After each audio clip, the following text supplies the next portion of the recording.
আমি Tripura photo journalist অ্যাসোসিয়েশনের general secretary অভিষেক সাহা, আমার সঙ্গে আছেন প্রেসিডেন্ট প্রলজিৎ পাল, ভাইস প্রেসিডেন্ট সুমনদেব রায় এবং ভাস্কর দাস, এক্সিকিউটিভ মেম্বার।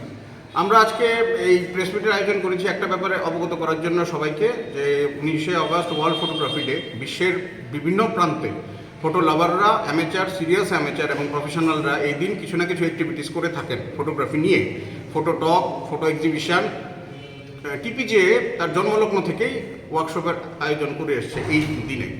এবার আমাদের থিমটা একটু আলাদা, আমরা ট্যুরিজম নিয়ে করতে চাইছি। ত্রিপুরার বিভিন্ন প্রান্তের ট্যুরিজম, যে এক্সিস্টিং ট্যুরিজম স্পটগুলি আছে সেগুলি, এবং যেগুলি সম্ভাব্য হতে পারে আগামী দিনে ট্যুরিজম স্পট, সেগুলি নিয়ে আমরা করতে চাইছি। 2 বছর কোভিডের জন্য এই এক্সিবিশন বন্ধ ছিল। 2 বছর পর কোভিড কিছুটা কন্ট্রোলে আসার পর এবং শেষ হওয়ার পর আমরা এটা আবার নতুন করে শুরু করলাম।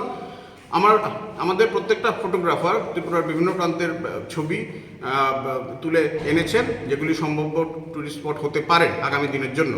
তো আমরা টোটাল 70খানা ছবি নিয়ে 19 তারিখ ওপেনিং করছি। সিএম স্যার ওপেনিং করবেন, সময়টা পরে আমরা গ্রুপের মাধ্যমে জানিয়ে দেবো, এখনও ওনার অফিস থেকে জানানো হয়নি।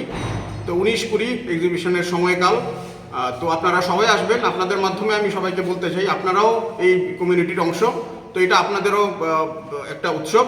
তো আপনাদের মাধ্যমে ত্রিপুরার প্রত্যেকটা লোক যেন জানতে পারে যে একটা এক্সিবিশন হচ্ছে ট্যুরিজম নিয়ে, এবং সবাই যেন সমানভাবে অংশগ্রহণ করে। কোথায় হচ্ছে? রবীন্দ্র ভবনে করিডোরে। মুখ্যমন্ত্রী ছাড়াও আর কে কে থাকছে? শুধু মুখ্যমন্ত্রী থাকছেন।